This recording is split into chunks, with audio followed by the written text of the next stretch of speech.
Que siguen con nosotros. Me contaron que hubo por ahí una falla, sí, yo fui a arreglar una bronca en Easy, aquí estoy yo a la vuelta, pero bueno, gracias a todos, gracias por haberse esperado, qué bueno que vinieron. Hoy pues cerramos este seminario dedicado a pues uno de los cineastas más importantes de nuestro cine, que es el maestro Jorge Fons, que le extrañamos muchísimo.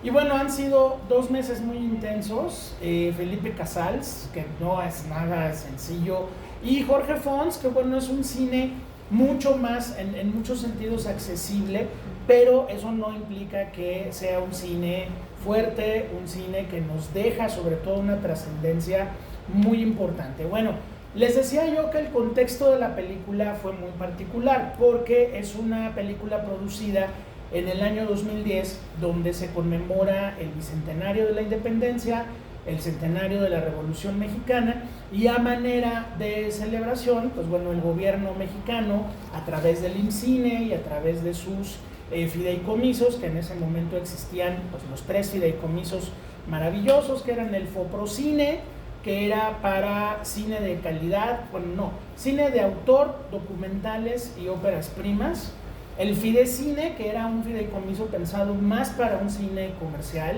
y Eficine, que bueno, afortunadamente se ha mantenido, donde empresas privadas aportan parte de sus impuestos para la realización de películas, que afortunadamente ese fideicomiso no lo lograron eliminar en la administración pasada. Entonces, en el año 2010, pues bueno, hubo una inversión muy fuerte, muy fuerte en cuanto a los costos de las películas, porque sí tenían que ser películas muy espectaculares, y sobre todo, pues son películas que implican un tema complejo para el cine mexicano, que es la recreación de época, ¿sí? Y sobre todo, pues una época como la independencia o la revolución, donde si se ve chafa el resultado, pues realmente no tiene ningún sentido la inversión, ¿no?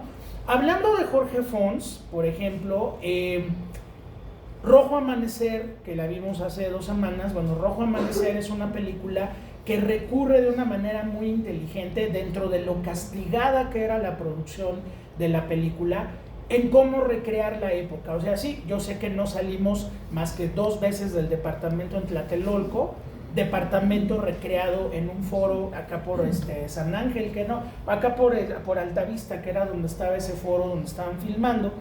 Y pues bueno, ¿de qué manera das la época, no? Bueno, el vestuario pues no cambia mucho, el corte de pelo, por ejemplo, de Bruno Bichir, pues sí es como de un chavo del 68, de pronto hay pequeños balacitos de información que dan una idea de la época. Por ejemplo, se oye La Pantera con la hora de los Beatles, se oye esto no sabe a jugo de tomate, ¿no? También por ahí en la televisión, cuando la tienen prendida. Con eso vas dando un poquito la idea de la época, sin gastar pues millones de pesos en hacer una recreación. Entonces, entre Chico Grande, el Hidalgo de Toño Serrano, el Baile de San Juan de Pancho Atié, el Infierno de Luis Estrada, que bueno, no fue una película cara en ese sentido, porque era una película contemporánea.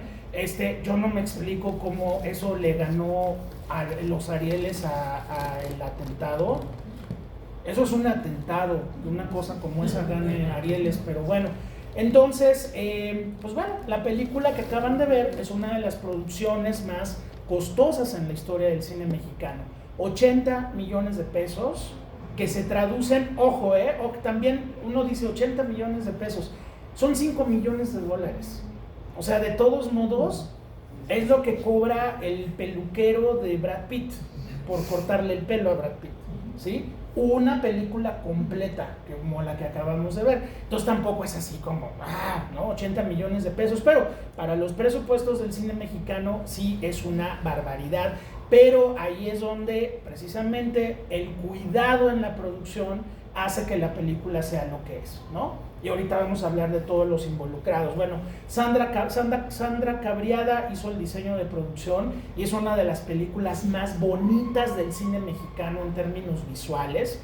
Y cómo se fue resolviendo algunas cosas, ¿no? Por ejemplo, el asunto de la recreación de época en el cine mexicano sí es muy grave, porque pues si no hay presupuesto para hacerlo, ¿cómo revives una época donde es muy importante los coches, el vestuario, los peinados, todo ello, ¿no?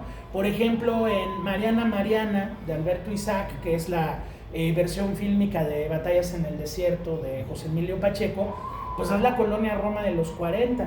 Entonces, el don Alberto Isaac, el güero Alberto Isaac, pues batalló mucho para poder tener una colonia Roma que para el 85 que se filmó, aunque la mitad de la colonia Roma se cayó, ustedes se acuerdan, pues la otra mitad todavía estaba bastante bien conservada, sobre todo la zona de la Plaza Río de Janeiro, que es donde casi toda la acción de Mariana Mariana ocurre.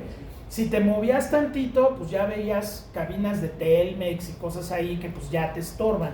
Y había 4 o 5 coches de época que se la pasan dando vueltas en la calle, pues para dar la impresión de que hay movimiento, ¿no? Bueno, Bussi Cortés hizo una película de época que era Serpientes y Escaleras, donde nos vamos a los años del cardenismo, y bueno, Bussi nos contaba, ¿no? O sea, cómo das la época ahí.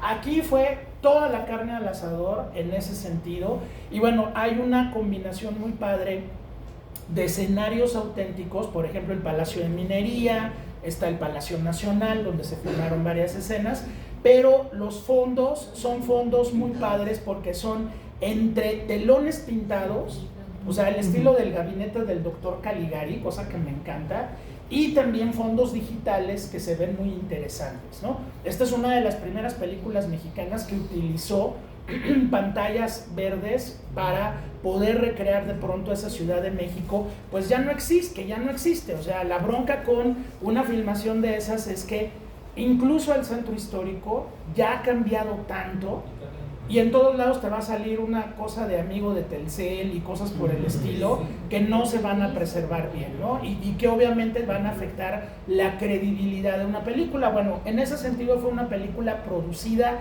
con una exquisitez por Mónica Lozano, Alebrije Producciones, que son quienes hicieron esto. Ahora, la parte de la fotografía, bueno, la foto es de Guillermo Granillo, que también es de los directores de foto que han venido trabajando con Arturo Ripstein y con muchos otros directores. En el caso de la música, pues es Lucía Álvarez, que fue también compositora para las películas de Ripstein durante un buen rato, y El Callejón de los Milagros también es música de Lucía Álvarez. Y el guión, que es una cosa importantísima, donde hay un nombre dorado que se llama Vicente Leñero, ¿no? O sea, ahí es donde un talento de ese tamaño te puede hacer la gran diferencia entre una película y otra.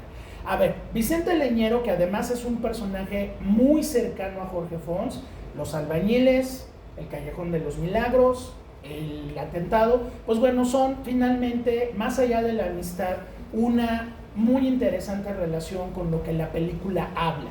La película proviene de una novela de Álvaro Uribe que se llama Expediente del Atentado, que, como dice ahí, pues bueno, la pueden encontrar en Tusquets. Y la novela es una novela que sobre todo juega con tiempos narrativos muy interesantes. El hecho es un hecho real y hay mucha documentación que juntó Álvaro Uribe acerca del hecho original. En el desfile de las fiestas patrias de 1897, un borrachín se le aventó al presidente Porfirio Díaz, no le pegó, no le hizo nada, le metió un empujón, cosa que dejó muy en evidencia no solamente ese descontento social que está prendiendo la mecha para una revolución que finalmente se va a concretar 13 años después, sino que dejó en evidencia pues todos los hoyos que había alrededor de la seguridad de un primer mandatario, ¿sí? O sea, eso no puede pasar. Y el encargado de, digamos, contar la historia en términos oficiales, pues es uno de los personajes centrales de la historia, que es nada menos que Federico Gamboa. Federico Gamboa es el autor del primer bestseller mexicano de toda la historia, que se llama Santa, en 1901. Aquí todavía no la publica. De hecho, ella le dice, ¿no? Cuando se separan, dice, ojalá que puedas ya terminar esa novela que tanto te atormenta y de la que no me dices nada. Bueno, ¿por qué no le decía nada a la querida Cordelia? Porque, pues, cuando uno lee Santa, uno ve prácticamente los diarios del joven Federico Gamboa, que conoció, a ver, Federico Gamboa era un personaje con una familia muy pudiente, era un joven literato desde muy joven, y se enamoró de Émile Zola, de Victor Hugo, de Honoré de Balzac, de todos los maravillosos naturalistas de la literatura francesa.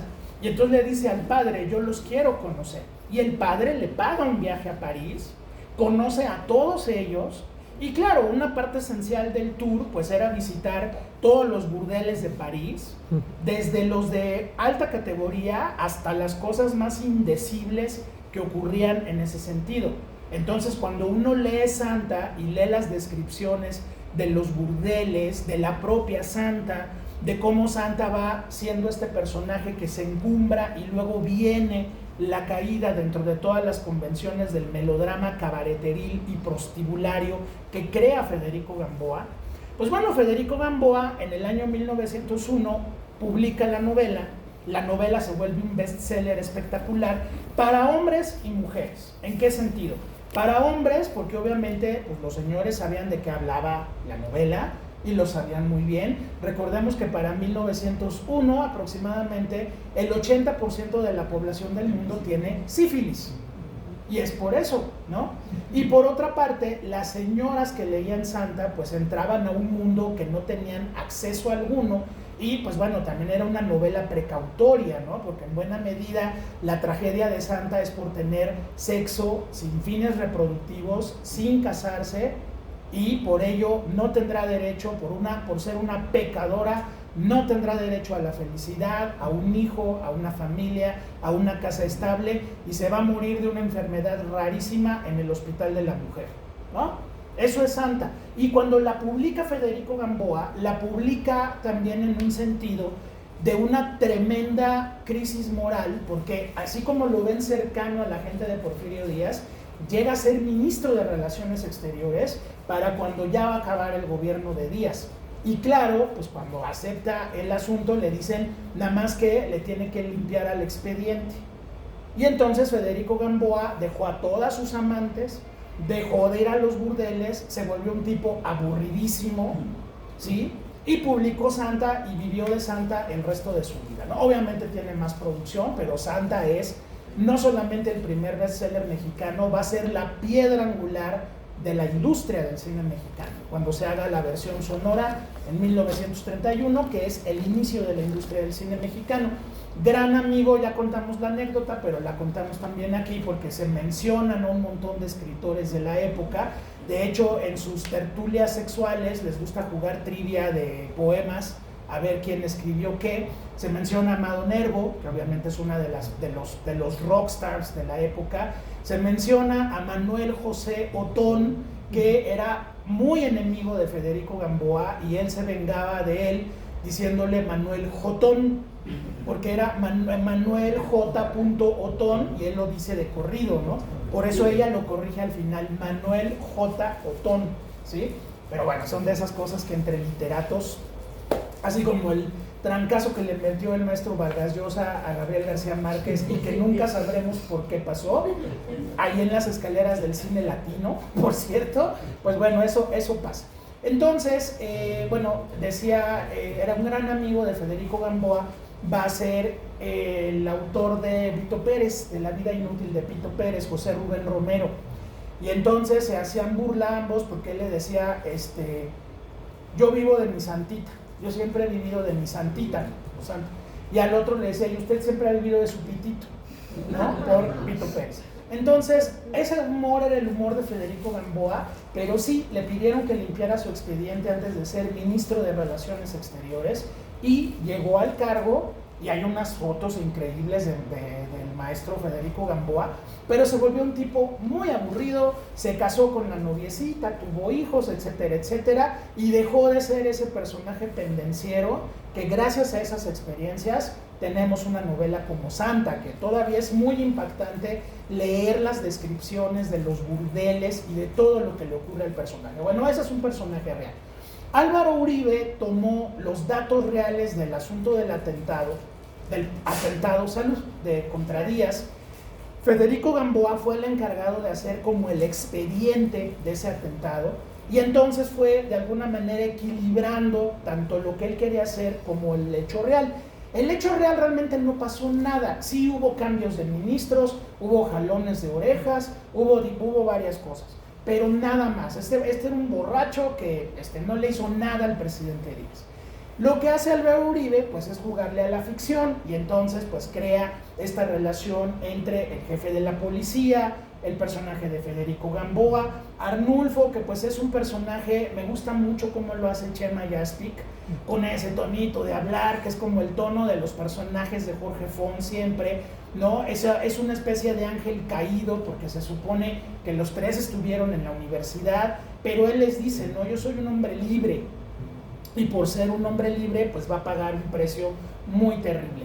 Por otra parte tenemos a Cordelia, por otra parte tenemos al personaje del periodista que lo hace Chema de Tavira, donde sobre todo el maestro Vicente Leñero nos habla de su oficio. Recuerden que es uno de los grandes periodistas que tuvo México. De hecho tiene un libro que le dan a todos los estudiantes de periodismo que se llama Los Periodistas, que es toda una reunión de anécdotas y de cosas muy divertidas. Por ejemplo, ahí es donde él cuenta, ¿no? Que estabas tú como periodista joven y te decían, córrele, córrele, hay un montón de muertos en la esquina de Cuauhtémoc y Viaducto.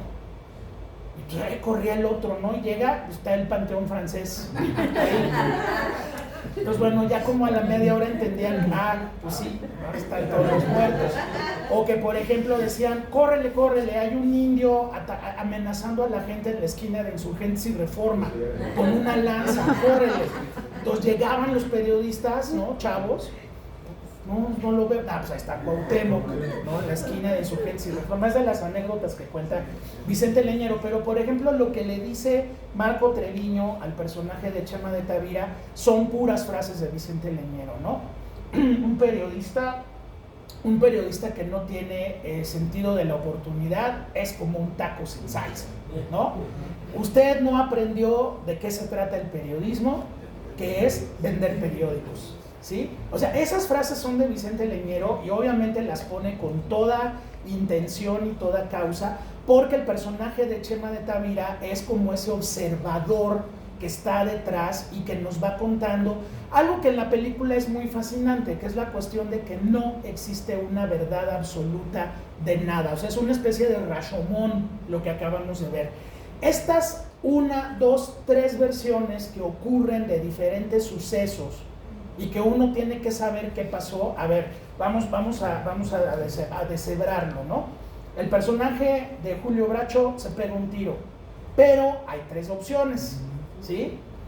Yo cuando era niño, uno de los libros que más disfruté y que afortunadamente todavía existen, se llamaba Elige tu propia aventura. Eran unos libros rojos chiquitos, ¿te acuerdas? Así como con formato de tabloide, no era un libro chiquito. Y entonces, era un libro, lo abrías y empezaba la aventura en el espacio y te decían, si vas a la izquierda, ve a la página 33. Si vas a la derecha, ve a la página 14. Y entonces ibas a la página 14 y te salía un monstruo y te comía. Y entonces tenías que volver a empezar y entonces te ibas a la otra página y esa página te llevaba a otras páginas. Bueno, aquí se propone, por ejemplo en la escena de Julio Bracho, se proponen 3 diferentes versiones de suicidio, ¿no? O sea, una, se pega un tiro, ¿ok? La segunda, se pega un tiro en la nuca, cosa incomodísima, pero hay muchos muertos en México que se han suicidado con disparos en la nuca, cosa muy incómoda realmente de hacer. Y la tercera, pues llegan estos tipos, le ponen la almohada en la cabeza, ¡pum! El hecho es que se murió, ¿sí? Entonces, había algo que decía Jorge Fons muy padre sobre el atentado. Decía, en México estamos acostumbrados a tener siempre 3 o 4 o 5 versiones de todo lo que pasó. Simplemente lo que decíamos de Rojo Amanecer. O sea, ya vamos para 60 años del 68, ya muchos de los chavos del 68 ya no están, y lo que nos contaban, que a mí era un tema que me gustaba mucho hace muchos años, era tan contradictorio que caía uno en el Rashomon, ¿no? O sea, de repente de gente que había visto el helicóptero, gente que no había visto el helicóptero, gente que llegó y se fue. O sea, eran versiones completamente inconexas, ¿no? Bueno, pues dice Jorge Fons que políticamente en México siempre los hechos tienen 40 versiones, ¿no?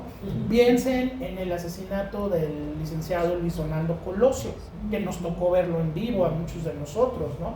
Bueno, no, el video salió después, pero estábamos ahí en el momento.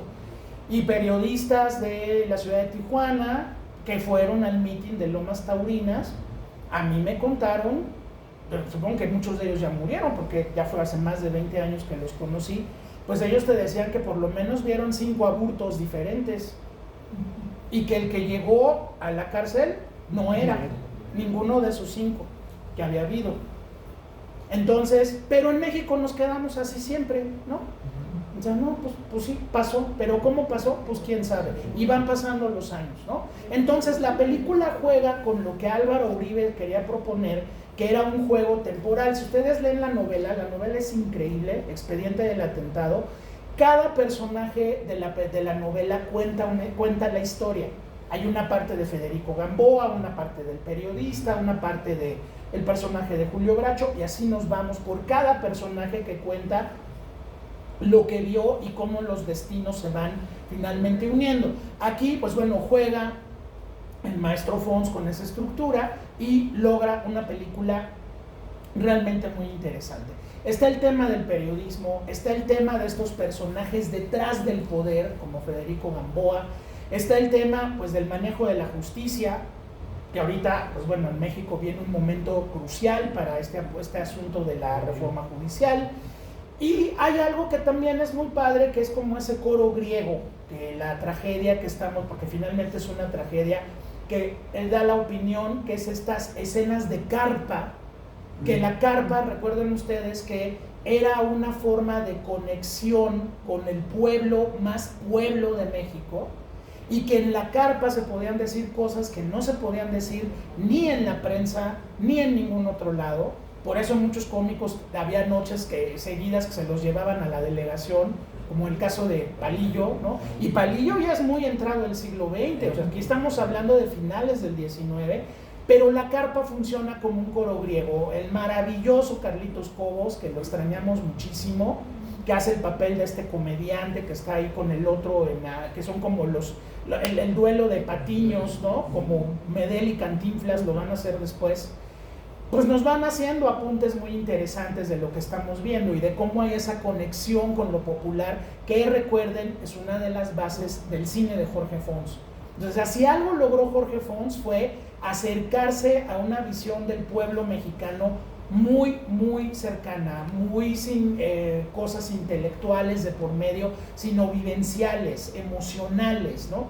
La carpa por eso se volvió tan importante, era un foro donde se podían hablar de las verdades, donde sí los comediantes tenían que ser sacados de la cárcel por medio de la fianza de sus empresarios, pero donde esa canción de el presidente, ¿no? Ahí se podía cantar, ahí sí se podía cantar, claro que sí, ¿no? Digo, el famoso, el papá de Mantequilla, el Panzón Soto, y muchos de ellos, que finalmente iban a dar al bote por hacer obras como el desmoronamiento para mentarle la madre al Morones que estaba en el poder, ¿no? Entonces, bueno, ahí se podía. Entonces, eso lo incorpora muy bien Jorge Fons. Y bueno, están esas otras características increíbles de su cine, ese reparto multiestelar, donde algo muy padre que nos va a dejar el cine de Jorge Fons es esta cuestión intergeneracional. Las 4 películas que vimos, bueno, 5 con Caridad, el cortito de Caridad, que vimos, son películas donde se reúnen muchas generaciones del cine mexicano, ¿no? O sea, en Los Albañiles tenías a los jóvenes que eran Pepe Alonso, Salvador Sánchez, José Carlos Ruiz, tenías a la generación intermedia, donde estaba, por ejemplo, ahorita no recuerdo quién está en la generación intermedia, pero tienes a toda la época de oro, lo que queda, ¿no? David Silva, Katy Jurado, la generación intermedia es el maestro López Tarso, claro que sí, perdón. Pues bueno, ahí tienes 3 generaciones. En Rojo Amanecer tienes a Héctor Bonilla, María Rojo, tienes a Los Bichir, a Eduardo Palomo, al chavito que es Ademar Arau, ¿no? Pues ya tienes ese línea multigeneracional. En Caridad tienes a Pinolito y tienes a doña Sara García, la abuelita del cine mexicano, la maravillosa abuelita que fue la que dijo, no sé si lo saben, pero fue la primera grosería del cine mexicano, la dijo doña Sara García en Mecánica Nacional, cuando no se la quieren llevar al rally, porque saben que va a ser un dolor de huesos llevarla, y entonces dice, ah sí, ¿verdad? Cuando es de diversión, que se chingue la abuela. En ese momento el cine mexicano se liberó de sus cadenas y entonces ya pudimos tener El Apando y pudimos tener todas esas películas que ya vimos, ¿no? Entonces ahí está Sara García y de repente tienes a Julio Aldama y tienes a Katy Jurado y a Pancho Córdoba y a Estela Inda que viene de Los Olvidados, ¿no? Pues ahí los tienes. Y El Callejón de los Milagros, pues bueno, tenías a Salma, tenías a Bruno Bichir, a Juan Manuel Bernal, y luego Jiménez Cacho, y luego ya te subes, está María Rojo, Margarita Sanz, y te subes más, está el maestro Gómez Cruz, y Delia Casanova, y Claudio Obregón. O sea, manejó unos repartos de verdad impresionantes, y bueno, aquí también, ¿no? O sea, en el 2010, los más hot están en la película.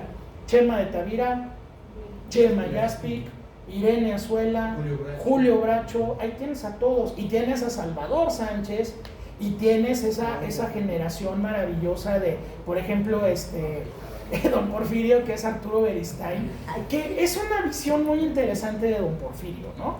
O sea, siempre Don Porfirio es un tótem, y si ustedes lo han visto en película real, era un personaje que además de que seguramente le pesaba muchísimo las medallas que traía colgadas cuando andaba en traje oficial, no se mueve, o sea, él asume que es un tótem y que a ese tótem tiene una relación con el pueblo de México, ¿no? Pero por ejemplo, vean los detalles de dirección. Arturo Beristain siempre es un actor, si se acuerdan de él en El Castillo de la Pureza y en todas las películas que aparece, el maestro Beristain siempre es como muy serio, siempre hace personajes como muy adustos. Aquí hay un sentido del humor entre él y Jorge Fons que logra eso, ¿no? Por ejemplo, este asunto de estirar los pies y siempre arreglarse el tiro del pantalón, eso es como muy característico. Sentarse a media luz. Acuérdense que eso nos lo enseñó Francis Ford Coppola en El Padrino. Siempre las figuras de poder están en la sombra, nunca van a estar en la luz pública, ¿sí? Entonces, cuando toma decisiones, se pone a oscuras. Y de pronto le vienen estos gargajos que tiene que sacar. O sea, es una visión de Don Porfirio muy extraña la que logró con Arturo Beristain, pero mucho más congruente con lo que pudo haber sido Porfirio Díaz, ¿no?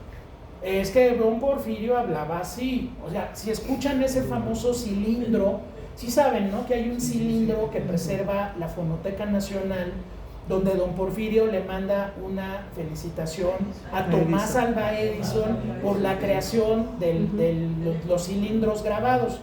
Escuchen la voz de Don Porfirio, está en YouTube, si no lo conocen, escuchen la voz de Don Porfirio y es lo que está haciendo Arturo Beristain.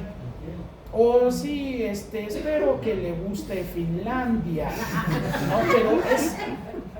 Pero aquí hemos hablado de cómo hablan los presidentes, ¿no? El maestro Echeverría, todo lo que platicamos de Felipe Casals, de compañero cineasta, ¿usted recuerda quién fue el secretario de Gobernación en 1968? Felipe Casals le dijo, sí señor, sí me acuerdo. Muy bien, su película se estrena la próxima semana, ¿no? Entonces, hay algo que el poder hace que le cambia la manera de hablar a la gente, ¿no? A ver, ¿qué pasa cuando a su compadre, que además me encanta Aarón Hernán, otra belleza, cómo entra a la oficina? O sea, es el porfiriato representado en un ser humano. Es un sistema que ya no avanza. Así como ¿vieron Cónclave? ¿Todo el mundo vio Cónclave? La tortuga maravillosa del final, que tienen que ponerla en su lugar porque a veces las instituciones caminan muy despacio hasta que alguien las hace y las empuja hasta donde tienen que llegar. Aquí, por ejemplo, Aarón Hernán, cuando entra a la oficina, qué maravilla de dirección de Jorge Fons, porque te da a entender todo. Y cómo el señor presidente, no sé qué, le empieza a dirigir a Don Porfirio, Y de repente hay un momento en que le entra la desesperación y le dice compadre, y le dice, ya lo mandan de... Eso por ejemplo es increíble. Cuando te mandan de embajador a Kenia o a Finlandia, o sea, imagínense Finlandia en 1897, era la tundra todavía, ¿no? Por ejemplo, Finlandia, cuando le dice, llévese algo de cubrir, porque hace mucho fresco por allá. Saben que Finlandia tiene un sistema muy interesante para contener la migración. Dejas que pase todo el mundo, tienen su partido nazi en Finlandia y los han controlado bastante, pero a los migrantes los dejan pasar. Entonces llegan dominicanos, todos africanos obviamente, y solitos se van en menos de un año, porque cuando llega el invierno y están a menos 60 bajo cero, pues los migrantes se van solitos. Ahí no tienen que estar poniendo anuncios de thanks to the President Trump, ¿no? If you are an illegal alien, don't even think about it, ¿no? Con la güera esta que nos sale ahora en la tele y en el YouTube, ¿no? Entonces ahí no necesitan de eso, con el puro frío se van solitos, no hay bronca. Entonces, pues bueno, aquí a nuestro querido compadre que le dice, la comadre le va a gustar mucho Finlandia, pero ahí entienden ese peso de las embajadas, ¿no? Cuando te dan la embajada de Washington, de París, de Londres, wow, pero cuando te mandan a Kenia, que te amaneces con rugidos de leones, que es como los perros que ladran aquí afuera de tu casa, pero allá son leones, ¿sí? Y de repente no faltará un león que se salte la barda y de repente te lo encuentres en tu baño, ¿no?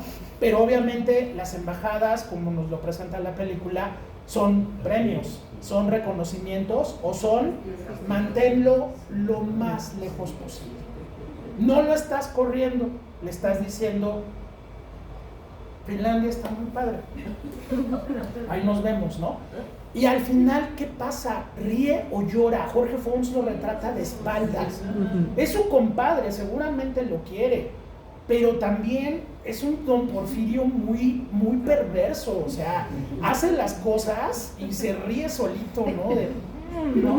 Porque tiene el poder. Ese es el tema con el don Porfirio de Arturo Beristain, maravilloso, ¿no? Y bueno, las otras presencias, María Rojo, maravillosa, Angélica Aragón, que no tiene que hacer nada para dar una gran presencia en la película. Ahí vieron los mejores 3 minutos de la carrera de Aisling Derbez, sin bronca, ¿no? De verdad, o sea, esa ruptura, o sea, Jorge Fons le puso un reto muy, muy fuerte. No solamente por lo que está pasando en la película, que es la madre de Arnulfo, sino porque rompe la cuarta pared y de repente dice, cobardes, ¿qué están viendo? Pues bueno, es una llamada de atención al público que de repente dice, caray, nos está hablando a nosotros. O sea, eso es lo mejor de la carrera de esta chava.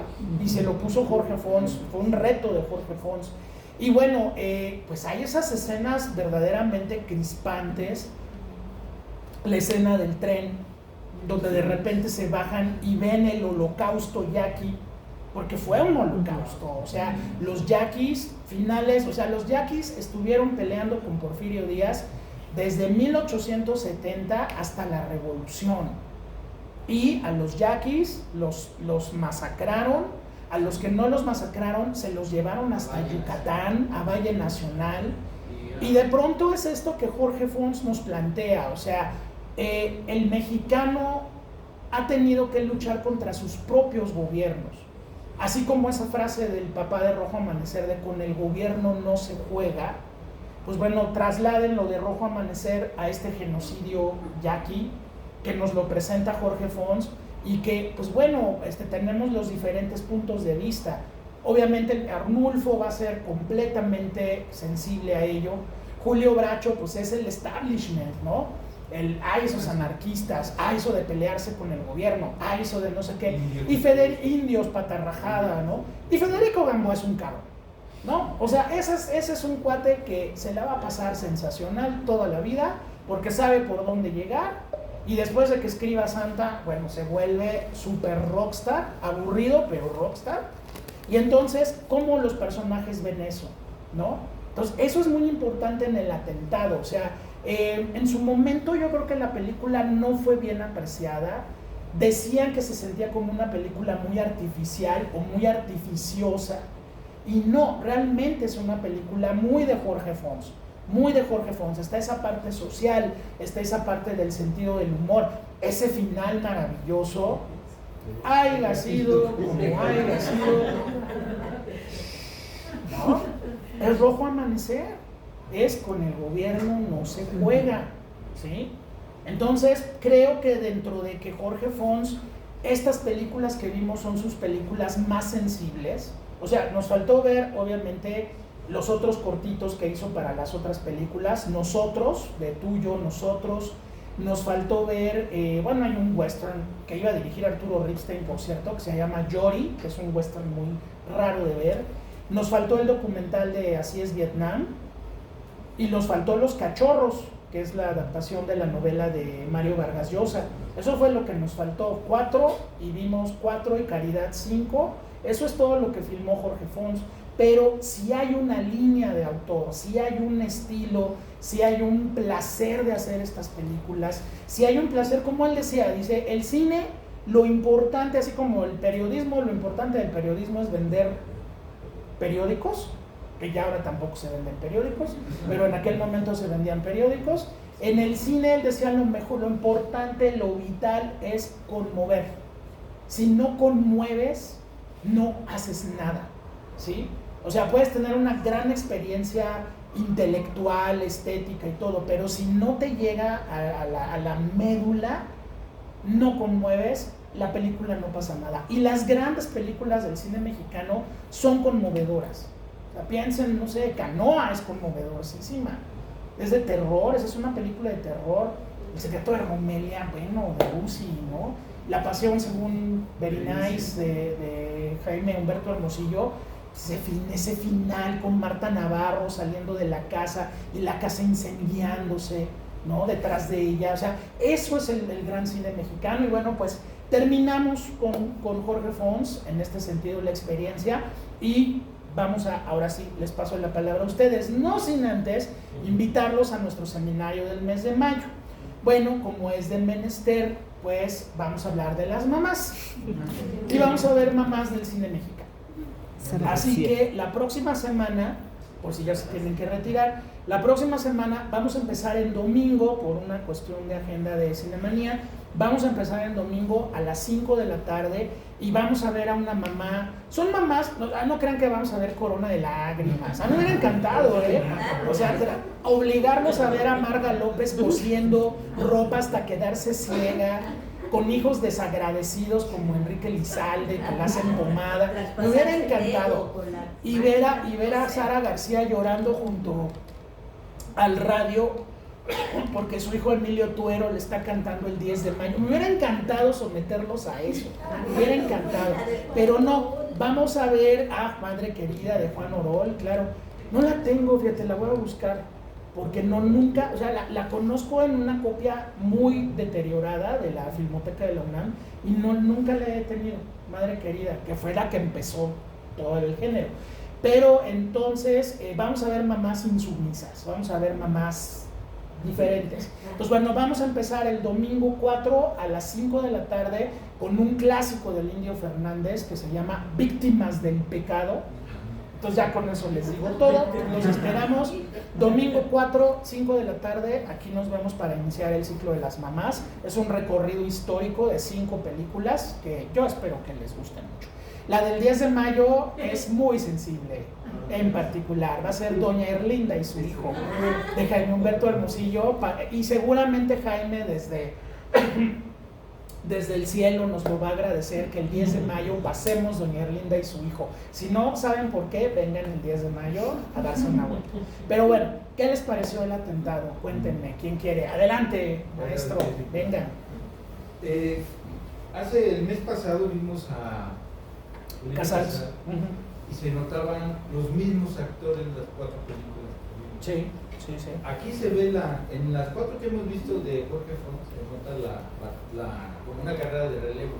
Sí. Se nota los relevos, y aunque nos reímos ahorita de Ashley Derbez, Yo he visto en cartelera 4 o 5 películas que salen sí. y aunque no nos guste, ahora Sí. sí que casi aquí le dijeron, ¿cuál es el valor? Ay, ustedes lo juegan. Sí. Y desde aquí se ven desde la época de oro que vimos en los Ujú. albañiles, cómo viene arrastrando, Sí. o vienen viéndose todas las caras, ¿no? Vienen desde el nuevo cine mexicano, Sí, actores claro. ya consagrados, Claro. como dijiste hace ratito. Lo que aquí también me gustó mucho fue la fotografía, se ve Sí, muy la foto es bastante increíble, claro, increíble. se ve Sí, bastante sí. claro, y lógicamente con sus detalles técnicos, como dijiste, ¿no? Que vimos el kiosco morisco y está pintado, pero Lo solucionaron Sí, creativamente, lo solucionaron bien. Que el atentado fue en la Alameda, en el kiosco de la Alameda que está frente al Teatro Hidalgo, ahí fue el hecho. Pero el kiosco que está es el kiosco morisco de Santa María la Ribera. Bueno, o sea, acuérdense que el cine debe apostar por verosimilitud, no por verdad. O sea, finalmente es un kiosco, ok, no pasa nada. Sí, porque luego hay puristas que se rompen la crisma en las paredes. Espérate, pues es película, ¿no? O sea, vean por ejemplo Amadeus con un conocedor de Mozart y se vomita 2 horas y media junto a ustedes. Pues sí, porque pues, la película es una fantasía, o sea, eso es algo que el cine histórico te permite, ¿no? O sea, Gladiador, que le reclamaban a Ridley Scott, es que ¿por qué hay tiburones en el Coliseo? No, pero dijo Ridley Scott, a ver, los romanos eran dueños de la mitad del mundo. ¿Qué no podían jalar unos tiburones al Coliseo? Igual y sí, ¿qué tiene, no? Está más padre que se caigan del barco, se los come un tiburón, no es mucho más emocionante. Piénsalo como público del Coliseo, ¿no? Quieres ver sangre. Ahora más para terminar, cuando empieza la película se ven todos las, no sé si son patrocinadores o quienes aportaron, sí. los GNP, es Eficine, así funciona Eficine.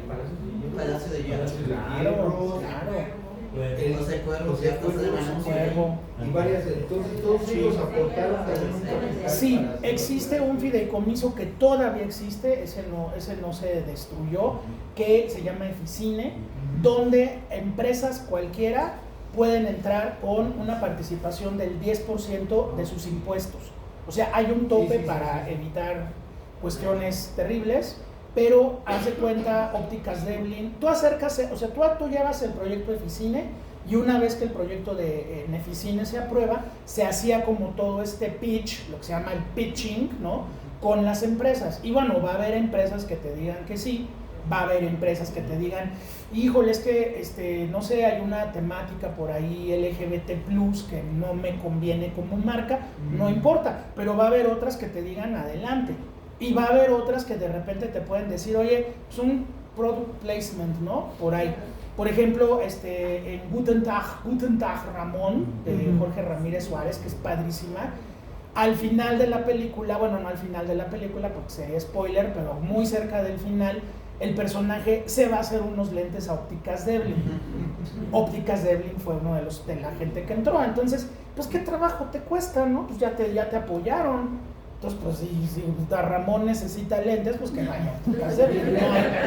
No pasa nada, ¿no? Está muy bien porque se vuelve orgánico a la película. Hay otros que son unos descarados terribles, las telenovelas mexicanas, donde de repente están desayunando un día normal y dice, ¿qué estás tomando? Leche fulana de tal, que tiene vitaminas, minerales y no sé qué, ¿no? Y entonces le echa su cereal y, a ver, cuéntame, ¿qué pasó ayer? Y sigue la historia, ¿no? Pero sí, la cámara se pone fija y leche al día, no sé qué madre. Digo, eso es casi pornografía, ¿no? Pero si lo pones de manera muy general, o José Cuervo, pues ¿qué trabajo te pone que esté chupando José Cuervo, ¿no? Ya te metió una lana. Eso es Eficine. Y hay Eficine producción y hay Eficine distribución también te apoyan con distribución. Y bueno, afortunadamente, y fue una iniciativa que se da justo en el sexenio de Felipe Calderón, ahí nació Eficine. Y pues bueno, muchísimas películas se beneficiaron de ello, porque pues bueno, también los perfiles y todo, pues lo vas planeando desde producción, ¿no? Va a haber empresas que te digan que no, va a haber empresas que te dicen va, y ahí está, ¿no? Pero además, súper artístico, ¿no? Muy bien, no, la película. Todas estas empresas. Claro. Es muy Claro.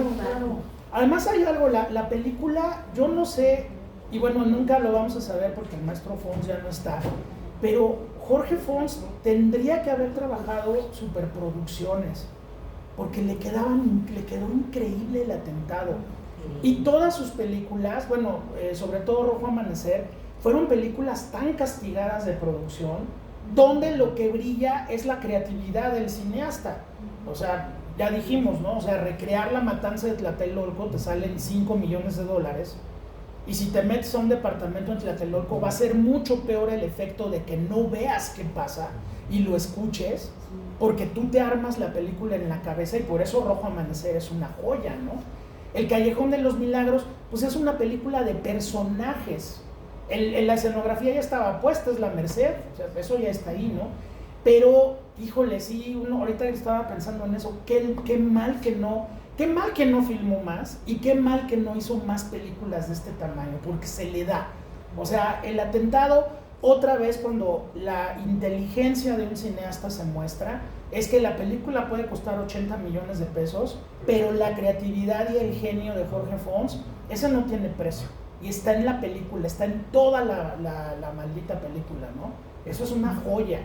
Y eso te demuestra pues, la enorme maestría de Jorge Fons.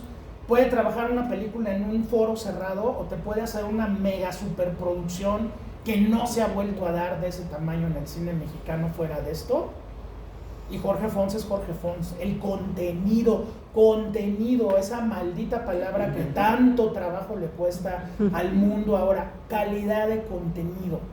Tienes a Vicente Leñero en el guión, tienes a Jorge Fons, o sea, no te puede salir mal una cosa de estas. Y bueno, desgraciadamente para nosotros, porque él estaba muy contento, yo lo tuve oportunidad de platicar varias veces con Jorge Fons, y siempre la pregunta obligada era, ¿y cuándo la próxima? ¿No? Y te decía Jorge Fons, híjole, es que ahorita tengo 8 telenovelas con Juan Osorio. Dice, ya las tenemos planeadas, entonces ahorita cine no, pero otro día me aviento otra película, ¿no? Entonces, bueno, si ustedes ven, yo sé que es un atrevimiento lo que voy a decir, pero si ustedes ven una telenovela que yo he visto en la pandemia, que estábamos encerrados, la veíamos, que se llama, con Fernando Colunga, que es uno que es, lo meten a trabajar a Avon, allá en Monterrey. Ay, ¿cómo se llama? Cuando el amor manda, se llama. Está en ViX, paguen $100 y échensela completa. Bueno, es una telenovela de Televisa con todo lo que tiene que cubrir para el público de Televisa, pero la dirigió Jorge Fons, y están los actores increíbles. Fernando Colunga está increíble en su personaje. Es un cuate que lo abandona a su esposa, se lleva a su hija, el cuate vive en Monterrey, y entonces pues se encuentra chamba como secretario. La vacante es secretaria, pero él es hombre, y entonces le dicen, no, pues sea secretario. Y entonces entra de secretario de una guapísima, que es la jefa de ahí de la oficina de Avon, y el personaje se mete en un montón de broncas, claro, pero está muy bien dirigido Fernando Colunga, está bien Fernando Colunga, ¿no? Entonces cuando veías los créditos, dirección Jorge Fons, dices, es que es eso. Las telenovelas que dirigió el maestro Ripstein fueron muy buenas. Por ejemplo, la mitad de ustedes todavía no nacía, pero Imperio de Cristal, que estaban Alejandro Camacho, Rebeca Jones. No, hay gente muy joven aquí. Alejandro Camacho, Rebeca Jones y el maestro López Tarso. Y el otro día me tocó ver una escena de Imperio de Cristal y dices, es Arturo Ripstein. O sea, la cámara cómo está planteada. Alejandro Camacho, que es una joya, pero Alejandro Camacho en un tono súper contenido, ¿no? El maestro López Tarso amenazante. O sea, dices, es Ripstein. O sea, es el estilo de Arturo Ripstein. Ves Cuando el amor manda, que es una telenovela además súper boba, pero los actores están bien, y esa es la mano del director. Y Juan Osorio, permítame Estelita, Juan Osorio le pagaba a Jorge Fons lo que quisiera. ¿Por qué? Porque obviamente le das calidad a tu producto, ¿sí? Entonces, bueno, si tú eres productor y de repente Jorge Fons te dice que sí, pues ya, ¿qué más quieres, no? O Ripstein te dice que sí, o quien te diga que sí, de ese tamaño, ya la telenovela se vende sola, ¿no? Entonces, bueno, les recomiendo, si quieren dar una vuelta en YouTube, vean un capitulito de Cuando el amor manda y fíjense en Fernando Colunga. Piensen en otras telenovelas y véanlo ahí en Cuando el amor manda. Y el cuate saca emociones, saca sentimientos, es galán, pues porque es galán, pero dentro del esquema está haciendo algo diferente, te está haciendo sentir cosas, ¿sí? Que en otras telenovelas es Fernando Colunga y pues no, o sea, no hay eso, ¿no? Pero bueno, finalmente, si quieren hacer el experimento, háganlo, pero trabajó con Juan Osorio de maravilla y Juan Osorio le decía, lo que quieras, maestro, o sea, a quién quieres, ¿no? Ahí en Cuando el amor manda, la vecina de Fernando Colunga es Carmen Salinas, y es Carmen Salinas con amnesia. O sea, no se acuerda de qué pasó el día anterior. No, es una joya. Hace cuenta que estás viendo a Katy Jurado de Caridad, nada más que no en tono trágico, sino en un tono de que se le olvida todo a Carmen Salinas, ¿no?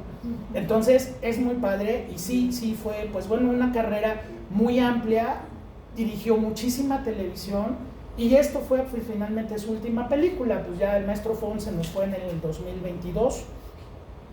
Que fue muy terrible, a lo largo de la pandemia perdimos a casi toda la generación de los 70. No pasaba nada, estaban bien, estaban en activo.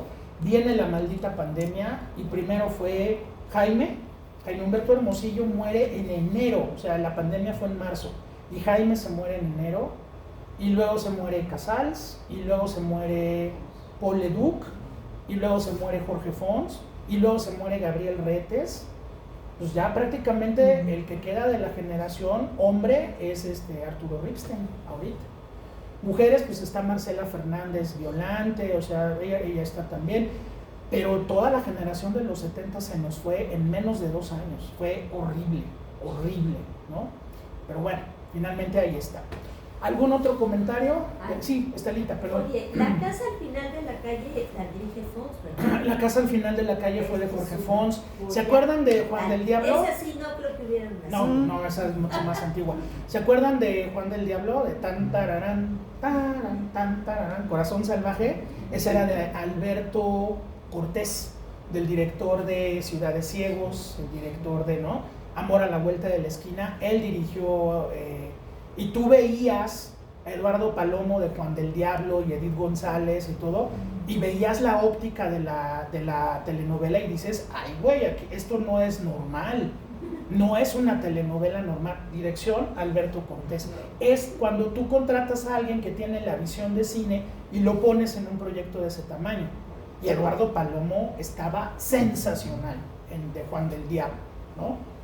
Ya, acuérdense, o sea, realmente la figura de Palomo es impresionante ahí, pero era la mano de Alberto Cortés, ¿sí? Entonces, y bueno, también es una realidad, los chavos de las escuelas de cine les dices, vas a hacer televisión, y empiezan a retorcerse como la niña del exorcista. A ver, güey, ponte en una realidad, o sea, el cineasta generalmente hace cine, pero el cineasta vive de la publicidad y vive de la telenovela. Entonces, por ejemplo, un maestro les decía, a ver, ¿qué carro te gusta que está allá afuera? Ah, pues me gusta ese BMW. Ah, órale, ¿sabes cuánto cobra un director de La Rosa de Guadalupe por capítulo? No, 80,000 pesos. ¿Cuántos capítulos de La Rosa de Guadalupe te vas a aventar? Y entonces los veías así como, ah, caray, ¿no? O de repente te llega una chamba de un comercial de la mermelada Schmuckers, que te va a pagar muchísimo dinero. Entonces, ¿qué hace una persona que quiere dedicarse a la industria y que quiere hacer las películas que quiere hacer? Las vas a hacer porque las vas a terminar haciendo, pero entre película y película te avientas 3 telenovelas, 10 comerciales, un teletón, un no sé qué, y de ahí sale el dinero para la película, ¿sí? No vamos tan lejos, cuando vimos el seminario de David Lynch. Ah, pues David Lynch, sí, claro. Una serie de televisión que todavía no la acabo de ver, pero... Twin Peaks. Sí, Claro, el comercial de PlayStation de Welcome to the Third Place. Y sus videos musicales. Videos musicales, pues le maiceas, o sea, le maiceas, decía Felipe Casals en una frase contundente. A mí me tocó oírla de sus labios en una clase que nos decía, el cine es un oficio, como el carpintero, como el albañil, como el pintor de casas, es un oficio. Y tu oficio sirve para la tele, para el contenido, para el cine, para la publicidad.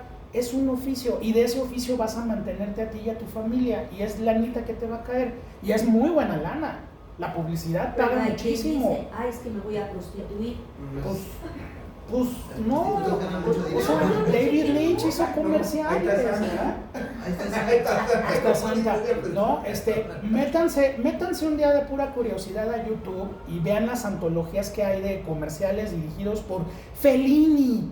Hay un comercial, a mí me parece horroroso, pero bueno, es un comercial de Barilla, es un comercial de Barilla, donde sale, ya saben, estas mujeres frondosotas que le encantaban al maestro, tragándose un plato de pasta, y obviamente ves a la mujer y dices, eso es Fellini, sí, lo dirigió Fellini.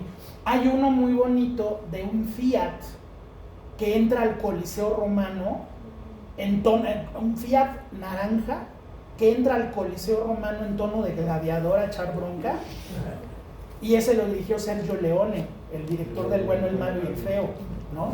Pero Scorsese ha dirigido publicidad, por ejemplo, vean sus comerciales que ha hecho para AT&T, por ejemplo.